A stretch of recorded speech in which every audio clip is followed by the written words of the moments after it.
My wife abandoned me to find herself and thinks she can come crawling back like nothing happened. When my wife abandoned me, I went to a lawyer after waiting for a month thinking she would come back. The lawyer basically said there was very little to do right now, other than change the beneficiaries of my retirement accounts and life insurance. Amazing. Now my wife gets nothing else if I die alone while she's having our adventures. It was only a month, and there was no way to serve her papers. My lawyer advised me to keep paying the mortgage and the cars. The cost of trying to get a judge to approve the sale of joint assets was more than making payments. I didn't want to ruin my credit by letting one of our car get repossessed, but I can't sell it because she's on the title. I get random texts and she sporadically posts on Instagram, and of course she has the comments turned off. I want to block her so bad, but my lawyer advised me that it's better to maintain a communication channel that's not through our kids. Her last post was from Hawaii. She put in the comments how great a husband I was for letting her take this trip. I'm barely making it paying 2 cars, a mortgage, household bills, insurance,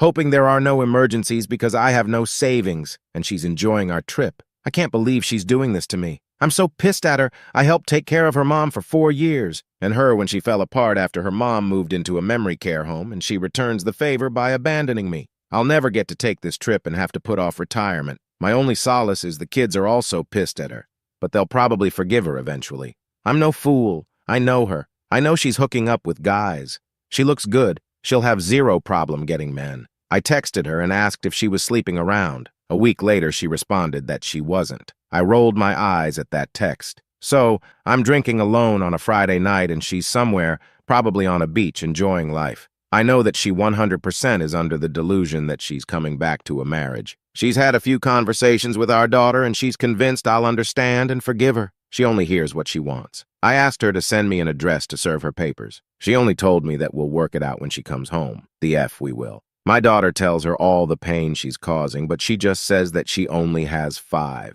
10 years left until she gets dementia. It's impossible to know if she'll even develop dementia, but shouldn't she be spending this with her family? A month goes by, and I'm feeling much more positive now that the financial situation has become a little more manageable. Basically, I'm running up debt that will get paid off when I sell the house. Even with lawyer fees, I have 6 to 8 more months before I have to worry about money, assuming there are no emergencies. My friend's wife gave me some good advice. Don't go from being a hero to a villain in your kids' eyes. How I talk about and treat my wife will determine my future relationship with my kids. I don't give a damn about my wife, but I don't want to make her a sympathetic figure or drive them away from both of us. I followed up with the lawyer. Basically, she said we're going to have her pay back the savings she took through a reduction in her share of the assets. Any division of assets will include the savings she took. She'll also have to repay the money I spent maintaining the household while she was gone. There is plenty of equity in her share of the house and her retirement plans to cover that. She said that our finances are so intertwined after nearly 25 years of marriage,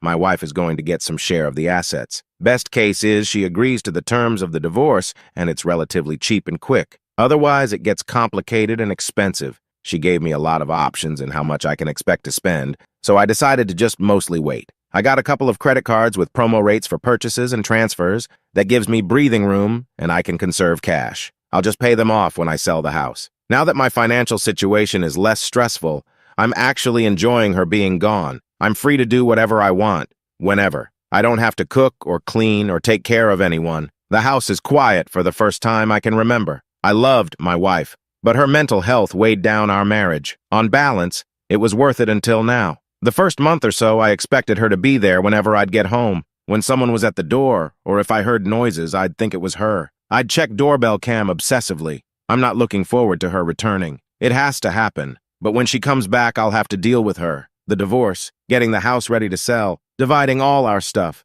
finding a new place to live. I'm hoping she'll stay away until after New Year's, but my daughter said she thinks her mom will be home for Christmas either to stay or visit. My lawyer will have papers ready to serve her. Hopefully, she'll just agree to the terms and continue her travels. Some people I spoke to gave me great advice. One told me to rent or sell the house. Well, it's not really feasible right now since I'd have to fix some stuff and get it ready to sell or rent. Since I need a place to live, the added costs of living and storage wouldn't be worth it. My kids' rooms are still full of their stuff, and I don't want to spend the time and effort to clear them out and put them in storage. Getting a home equity line of credit was great advice. I didn't realize I didn't need both people to get a loan. If I need more money, I can go this way. In the short term, the promo rates on the credit cards were cheaper and easier than getting a HELOC. Serving my wife divorce papers or getting a divorce in absentia. This is something I might need to do eventually, but the cost in lawyer fees goes up exponentially in cases like this. I'm comfortable just waiting for now. Someone advised to look at the phone bill to see where she's at and possibly going. I did look at her usage and did notice that she doesn't post on social media until after she leaves a place. Like when she posted about Hawaii, she made a call that day that originated in Los Angeles. She posted about a cruise and I figured out the dates, so I think I can serve her at the port possibly, but it ended a couple of days before she posted. She tried adding international calling to her line, but I blocked it so she removed her phone from our account. She's told her family she won't be home for Thanksgiving. Nobody told her my daughter and I are spending Thanksgiving with her family, though. She can see the posts of us having a good time without her.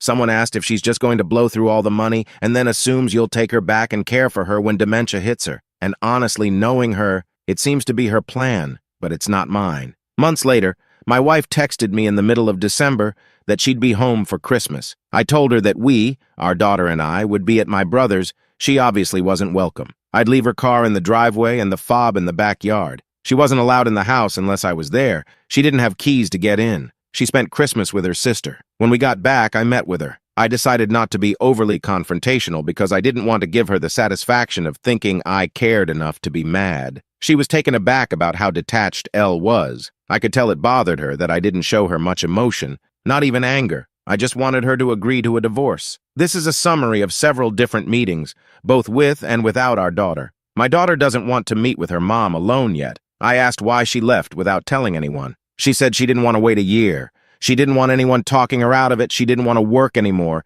She wanted to leave before her mental health got worse. I'm sure it was mostly because she didn't want me to stop her from taking the money. She knew I would take care of everything with the kids and house when she left. We had decided to go traveling summer of 2024 for a few reasons. Packing everything and getting the house ready to sell was going to be a lot of work. We wanted to make sure our daughter graduated college, got a job, and was settled. We wanted to make sure we had money when we got back. We wouldn't have a house, cars, or jobs, so we needed money because it could take months to find work and a place to live.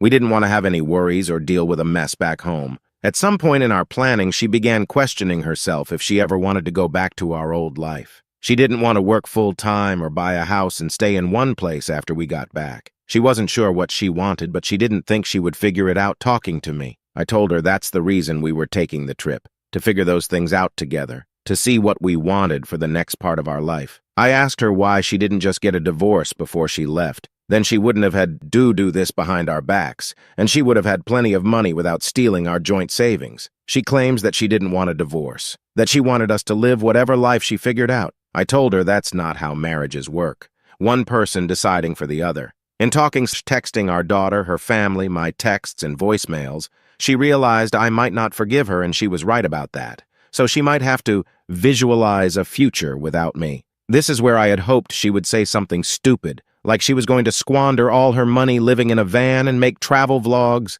or she met some guy that she needed to wire money to so they could open an ice cream shop in Alaska. Instead, she wants to be a digital nomad, working part-time, fully remote, and living in new places. She tried to convince me to go with her, but I'll never be able to trust her. Plus, I don't love her anymore. Traveling like that for a few years doesn't sound bad, but she doesn't have a job or any work lined up. She's not in her 20s, and that way of living will get old quick. No close friends, no family. I want her to make it work so she won't be here trying to get back in our lives. If you're wondering how the kids are holding up, our son wouldn't have seen us the entire time she was gone anyway. He only responds to her with very short texts. He told me she wanted to see him, but he said he was too busy and wouldn't be able to get away. Since he's deployed, he lives in the barracks, so it's an easy excuse to avoid her. My daughter stopped talking to her and stopped texting her. She's pretty upset. Her worry turned to anger when she realized her mom wasn't having a mental breakdown, but was just being selfish. If her mom was sticking around, they could probably work through it eventually. I just care that my daughter is happy, so whatever she decides, I'll support. In total, she ended up spending around a half of the money we saved up. I think she realized she needed to figure it out before she completely ran out of money. Friends wondered if she slept anyone. I didn't ask because I didn't care. Asking would imply I wanted her back, or it would matter. Even though I didn't ask, she claims she didn't. Not sure if she's lying or not. She might just be saying that because she doesn't want the kids to have another reason to be mad at her. Another friend asked if she felt bad about what she put us through. She claims she does, and she wishes she had handled it differently. She said getting away and figuring herself out was best for her. I told her she was just being selfish. When she first left, we were worried something would happen to her and we would never see her again. She's always been self-centered. I told her she's taking the easy route and letting everyone else handle the difficult parts. If she gets sick, kids will take care of her. Goes broke, live with family, abandon everyone, they'll forgive her. She thinks her siblings and our children will let her live with them like we let her mom live with us. I'm sure when she visualizes her future, she sees our kids there. They might not be, and definitely not, in the same way they were before. Despite how it might sound, I'm actually really happy with how it all turned out. Our divorce is far from final, but we've agreed on the big things.